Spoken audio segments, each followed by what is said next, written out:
After 12 years of friendship and countless favors, I wasn't invited to the wedding because I'm single. Then they asked for one more favor. I'm a 39M who has been friends with Ethan, 40M, for the last 12 years.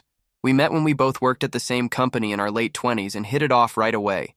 Over the years, we built a solid friendship that included regular hangouts, being part of the same friend group, and generally being there for each other through various life events. Our friendship continued strong for many years.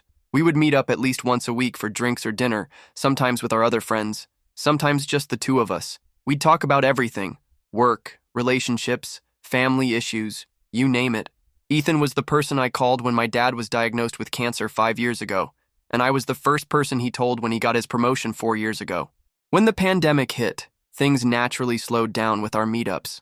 We still kept in touch through calls and texts, and occasionally met up when restrictions allowed. I understood that everyone was dealing with the pandemic in their own way, so I didn't think much of the reduced frequency of our hangouts. Ethan has been with his partner, Rebecca, 38F, for about 9 years now. They got engaged about 2 years ago. Both of them have kids from previous relationships. Ethan has a son who's 14, and Rebecca has 2 daughters who are 12 and 10. I've met the kids many times over the years and always got along well with them. Throughout their relationship, I've been a consistent presence in their lives. I've house sat for them nearly every year when they take their family vacation. This involved staying at their place for a week or two, taking care of their dog, a German shepherd named Rex, their cat, a tabby named Whiskers, and keeping an eye on their property. Their house is in a somewhat remote area outside the city, so having someone stay there gives them peace of mind. Beyond house sitting, I've helped them out countless times. I helped Ethan build their deck over 3 weekends a few summers ago. I helped them move into their current house 4 years ago. I even drove Rebecca's mom to her doctor's appointments for a month when Rebecca was swamped with work and Ethan was out of town. Just this past winter, during a major snowstorm, Rebecca called me because her car got stuck on the way back from the airport. She had flown in from a business trip, and Ethan was home with the kids who were sick with the flu. I immediately drove out in my SUV, which has 4-wheel drive, to pick her up from where she was stranded about 45 minutes away. The roads were terrible, and it was honestly a bit dangerous to be driving, but I didn't hesitate because that's what friends do. I always saw our friendship as a two-way street. Ethan has been there for me too. He helped me through my breakup 3 years ago. He's fixed my car multiple times. He's good with engines. And he's always been a listening ear when I needed one. About 6 weeks ago, I was having lunch with another friend from our group, Mark, 41M. He casually mentioned something about Ethan and Rebecca's wedding next month. I was completely caught off guard because this was the first I'd heard of it. I tried to play it cool and asked for more details. Mark seemed surprised that I didn't know and mentioned that invitations had gone out a while ago. After lunch, I discreetly reached out to a few other friends in our circle. Every single one of them had received an invitation to the wedding. I was the only one who hadn't. This hit me hard. As a gay man, I've experienced being subtly excluded from certain aspects of my straight friends' lives before. Sometimes it's been overt, but more often it's been in small ways. Not being invited to certain gatherings, being treated differently around their kids, that sort of thing. I've learned to recognize these patterns, and while I've become somewhat used to it, it never stops hurting. But this exclusion from Ethan and Rebecca's wedding felt different. This was a 12-year friendship with someone I considered one of my closest friends. I'd been in their home countless times. I'd cared for their pets. I'd been there through thick and thin. And now I was being excluded from this significant life event without even the courtesy of an explanation. The whole situation became clear when another friend, Lisa, 39F, who lives in another state, called me to coordinate about sharing an Airbnb for the wedding weekend. She was shocked when I told her I hadn't been invited. She couldn't understand it because she knew how close Ethan and I were. After processing my feelings for a few days, I decided to take a step back from Ethan and Rebecca. I didn't confront them about it. I didn't want to create drama before their wedding. But I started declining invitations to group events where they would be present, and I stopped reaching out to Ethan. If this was how they saw our friendship, then I needed to adjust my expectations accordingly. Then, 3 days ago, I got a text from Ethan asking if I was free from August 10th, 24. This is typically when they take their annual trip, and I knew instantly what he was going to ask. I replied yes, I was free during that time. As expected, his next text asked if I would be willing to house sit and take care of Rex and Whiskers while they were away on their honeymoon. The honeymoon for the wedding I wasn't invited to. I replied with a simple, sorry, I can't. Ethan called me almost immediately. The conversation was polite but tense. He asked again if I could house sit, mentioning that I'd done it many times before and they really trusted me with their home and pets. I repeated that I couldn't do it this time. He pressed for a reason, and I simply said I wouldn't be visiting their home. There was a pause on the line, and then I decided to address the elephant in the room. I told him that I was disappointed to learn that I was the only one from our friend group not invited to his wedding. I explained that it made me feel like a background friend, someone good enough to take care of his house and pets but not important enough to celebrate his marriage. I told him that I couldn't continue to provide significant help like house-sitting if our friendship wasn't what I thought it was. I wished him and Rebecca well for their wedding and honeymoon and suggested maybe we could grab a drink sometime in the future. Ethan was quiet for a moment. He sounded regretful when he finally spoke, agreeing to the drink sometime. We ended the call shortly after that. The next day, I received a text from Rebecca. She claimed that Ethan was upset about our conversation and was now upset with her because apparently she had the final say on which friends were invited. She told me I was taking the whole situation the wrong way. According to her, they had limited capacity at the venue and had to prioritize couples over singles, meaning that the partners of their friends took precedence over me, a single person.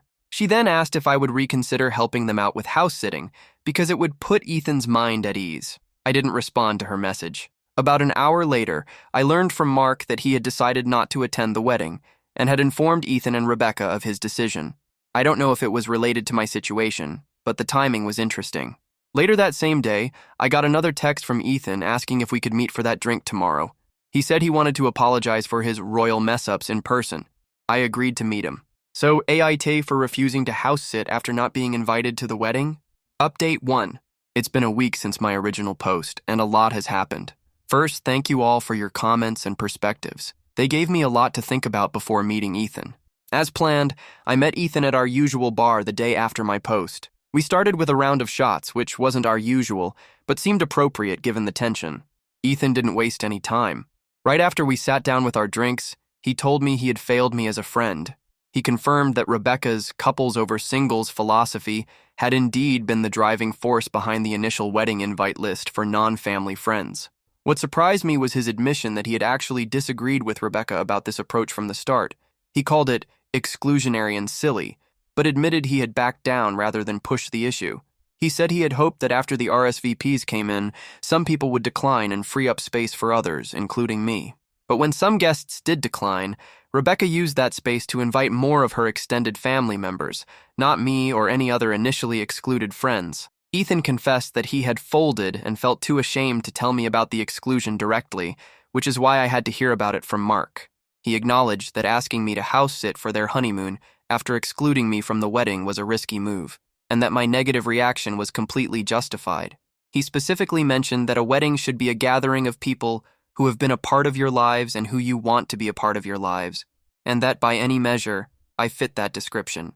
Ethan then listed specific ways I had been there for them over the years: the house-sitting that enabled their family trips, helping build their deck, and especially the snowstorm rescue of Rebecca.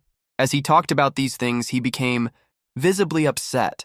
He expressed anger at Rebecca's reasoning and profound regret over his own failure to challenge her nonsense reasoning more forcefully when she first suggested it. He was particularly angry about Rebecca's text to me after our phone call. He hadn't known she'd reached out until later, and he felt she had made things worse. Then Ethan surprised me by extending a proper invitation to the wedding, including a +1. He acknowledged it might seem hollow at this point, but said they would make it work if I accepted. He wasn't pushy about it, just presented it as an option. Ethan also mentioned he wouldn't try to do damage control with our friend group. He planned to be honest about his failings and accepted that he and Rebecca deserved whatever blowback came their way. He noted that Mark had already dropped out. Apparently Mark had specifically cited my exclusion as his reason, and guessed that another couple in our friend group had also said something to him about it. Interestingly, Ethan mentioned that he had made finding alternative house pet care Rebecca's responsibility. With a slight smirk, he noted that she was struggling to find someone and might have to pay for professional help, which would be expensive given their remote location and the length of their honeymoon. Perhaps most significantly, Ethan told me he had informed Rebecca that this entire situation would have him questioning and second-guessing her judgment on social matters with his friends for the foreseeable future. He also mentioned that after several arguments about the situation, Rebecca had accepted his criticism and apologized to him for her part in it. I appreciated Ethan's honesty and accountability. It was good to see glimpses of the friend I had known for so long. I reiterated how much the exclusion had hurt, especially since I hadn't even been directly informed about it. I told him I had felt close enough to be included and was confused about what I had done or hadn't done to be left out. I also explained that I found it difficult to trust Rebecca again after her reasoning, joking that I had dated people long-term in the past whom Ethan and Rebecca had met, so the singles justification felt particularly weak. Ethan admitted he didn't get it either, regarding Rebecca's reasoning, and revealed she had alienated at least one other good single friend with this philosophy. I told Ethan honestly that our friendship was going to be different after this, at least for a while, but that I sincerely hoped their wedding would be a good celebration. After thinking it over, I decided to decline the late invitation, though I acknowledged it was kind of him to offer. Ethan respected my decision and didn't push. He reaffirmed that the fault was his for not standing up for our friendship, but also expressed that despite this issue, he was very lucky to have Rebecca, and that their marriage was a positive development in his life. We ended the evening with a hug in the parking lot. Both our voices cracked slightly as Ethan apologized one last time, and I told him it was okay. The outcome was surprising in many ways. Ethan's frankness and accountability were therapeutic, but the whole thing still felt bittersweet, like both a makeup and a breakup of sorts of the unquestioning trust we once had. I've been thinking about whether our friendship can ever return to what it once was. Maybe we can get there again. It seems possible, but I'm not sure. I'm also taking to heart what many commenters said about potentially being a doormat and recognize I need to do some serious thinking about boundaries in friendships, including this one. The friendship felt closer and more authentic in the past, but things change. It's hard now to remember the good times without this incident coloring my perception. Going forward, I'm trusting my instinct to skip the wedding. I believe if the friendship is to continue meaningfully, the effort needs to come from both Ethan and Rebecca. For now, I'm maintaining some distance and letting time tell.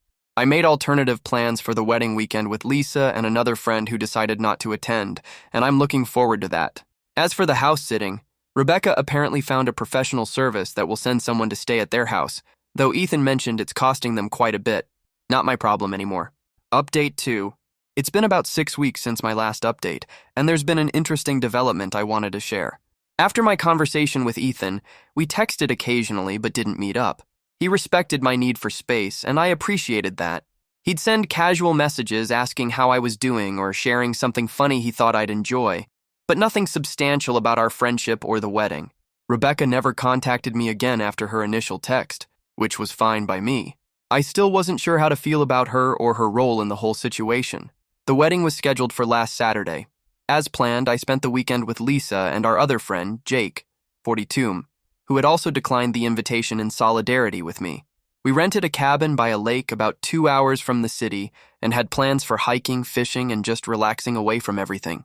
Friday evening, as we were settling in at the cabin, I received an unexpected call from Mark. He had decided to attend the wedding after all, mainly to support some of our other friends who were going. He was calling from just outside the rehearsal dinner. Mark told me something surprising. Ethan had addressed my absence during his speech at the rehearsal dinner. According to Mark, Ethan publicly acknowledged that a dear friend was missing because of a mistake he, Ethan, had made. He didn't go into details or mention me by name, but everyone in our friend group knew who he was talking about. Mark also mentioned that Rebecca looked uncomfortable during this part of the speech, but didn't contradict Ethan or seem upset with him. This was interesting to me because it suggested Ethan was standing by what he had told me about questioning her judgment on social matters. I thanked Mark for the information, but told him I was focused on enjoying my weekend with Lisa and Jake. And we did have a great time. The weather was perfect, the lake was beautiful, and it was refreshing to spend time with friends without the shadow of the wedding situation hanging over us. Sunday evening, as we were packing up to head back to the city, I received a text from Ethan. Wedding done. Honeymoon starts tomorrow. Hope you're having a good weekend wherever you are. I sent back a simple congratulations and left it at that. Monday morning, I was at work when I got a call from Rebecca. This was unexpected since she hadn't contacted me since her text asking me to reconsider house sitting. I let it go to voicemail but was curious enough to listen to her message during my lunch break. Rebecca's message was surprisingly conciliatory. She apologized for the way the wedding invitations were handled and admitted that her couples over singles policy had been unfair and hurtful. She acknowledged that I had been an important part of their lives for years and deserved better treatment. What was most interesting about her message was that she mentioned Ethan hadn't put her up to this apology. She said she had realized during the wedding how many of their friends were asking about me, and it made her recognize the impact of her decision. She ended by saying she hoped we could talk when they returned from their honeymoon, but understood if I needed more time. I didn't respond to her message right away. I wanted to process it and decide how I felt. Part of me was skeptical of her sudden change of heart, wondering if it was motivated by the social consequences rather than genuine remorse. But another part of me recognized that people can have genuine realizations when confronted with the results of their actions. Later that same day, I received another unexpected message, this time from Ethan's son, Noah. He's 14 now and has his own phone. His message was brief but touching. "Dad told me you couldn't come to the wedding because of adult stuff. Just wanted to say I missed seeing you there. Hope you can come over again sometime." That message hit me harder than I expected. I've known Noah since he was 6 years old and had always made an effort to connect with him, from attending his soccer games to helping him with his science projects. I realized that my distancing from Ethan also meant distancing from Noah and Rebecca's daughters, which wasn't something I had fully considered. I responded to Noah, telling him I missed seeing him too, and that maybe we could hang out sometime, keeping it casual and appropriate.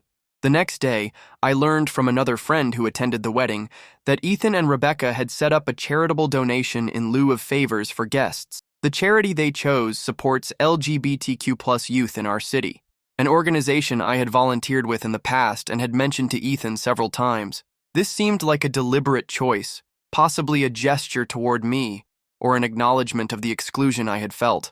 I'm still processing all of this information and trying to figure out what it means for my friendship with Ethan and my relationship with Rebecca. They're now on their honeymoon for another week, which gives me more time to think about how I want to proceed when they return. For now, I'm focusing on other friendships and aspects of my life that don't involve this situation. But I admit I'm curious to see what happens when they get back. Update 3. It's been 2 months since my last update and 4 months since the original incident. A lot has happened, and I wanted to provide one final update to close this chapter. Ethan and Rebecca returned from their honeymoon as scheduled. The professional house-sitting service had done a good job, though Ethan jokingly mentioned it wasn't the same as having a friend there. I appreciated that he didn't try to make me feel guilty about not helping them. About a week after their return, Ethan suggested meeting for lunch. I agreed, and we met at a casual restaurant near my office. The conversation was easier than I expected. We talked about their honeymoon, my weekend at the lake with Lisa and Jake, and general updates about work and life. Near the end of lunch, Ethan brought up our friendship. He acknowledged again that he had made a serious mistake and reiterated that he valued our friendship. He mentioned that he and Rebecca had many conversations about the situation during their honeymoon, and they both recognized they had handled things poorly. He then extended an invitation, not just to me, but to any +1 I might want to bring, to a post-wedding barbecue they were planning for the end of the month. He explained it was for people who couldn't make it to the wedding for various reasons, including a few family members who had been ill and couldn't travel. I told him I'd think about it. A few days later, Rebecca reached out directly and asked if we could meet for coffee. I was hesitant, but decided it was worth hearing what she had to say. We met at a coffee shop halfway between our workplaces. Rebecca was more direct in person than she had been in her voicemail. She admitted that her couples over singles policy had been discriminatory and said she was embarrassed that she hadn't seen it that way initially. She explained that the policy hadn't come from a place of malice, but from a misguided attempt to manage numbers within their budget. What surprised me most was when she mentioned that the situation had prompted some deep conversations between her and Ethan about how they make decisions together. She said they had realized they needed better communication and more respect for each other's longtime friendships. Rebecca also brought up Noah's text to me. She said all 3 kids had asked about me multiple times, wondering when they would see me again. She didn't use this as manipulation, but simply as an acknowledgement of the wider impact of what had happened. I appreciated her honesty and told her so, but I also explained that trust takes time to rebuild. She seemed to understand and didn't push for immediate forgiveness. I decided to attend the barbecue, bringing Jake as my +1. It was a bit awkward at first, but overall it went well. Many of our mutual friends were there, including Mark and Lisa, and it felt good to be included in the group again. During the barbecue, I had a chance to catch up with Noah and Rebecca's daughters. They seemed genuinely happy to see me, and we fell back into our usual easy interactions. Noah showed me his latest science project, and the girls told me all about their summer camp experiences. In the month since then, my friendship with Ethan has slowly begun to rebuild. We're not back to where we were before, I doubt we ever will be entirely, but we've established a new normal that feels healthy and respectful. We meet for drinks or meals about twice a month, sometimes with other friends, sometimes just the two of us. My relationship with Rebecca has also evolved. While we're not close friends, there's a mutual respect that wasn't there before. She's made consistent efforts to include me in gatherings and has been noticeably more considerate in general. As for house sitting and other favors, I've established clearer boundaries. When Ethan recently asked if I could feed their pets during a weekend trip, I agreed because it was a reasonable request that fit within my schedule. But I've made it clear that I'm not automatically available for every need, and they've respected that. Perhaps the most significant change has been in my approach to friendships overall. This experience forced me to examine my tendency to overextend myself and my reluctance to express hurt or disappointment directly. I've become more assertive about my boundaries with all my friends, not just Ethan and Rebecca. Last weekend, Ethan and I went hiking, just the two of us. On the trail, he mentioned that he and Rebecca have been seeing a couples counselor to work on their communication and decision-making. He said their relationship is stronger for having faced this challenge, and he thanked me for forcing them to confront these issues. I don't know what the future holds for our friendship, but I'm content with where things stand now. The wedding exclusion hurt deeply, but the aftermath has led to growth on all sides. Sometimes it takes a rupture to create space for something new and potentially better to emerge. Thank you to everyone who provided advice and support throughout this journey. Your perspectives helped me navigate a difficult situation with clarity and self-respect.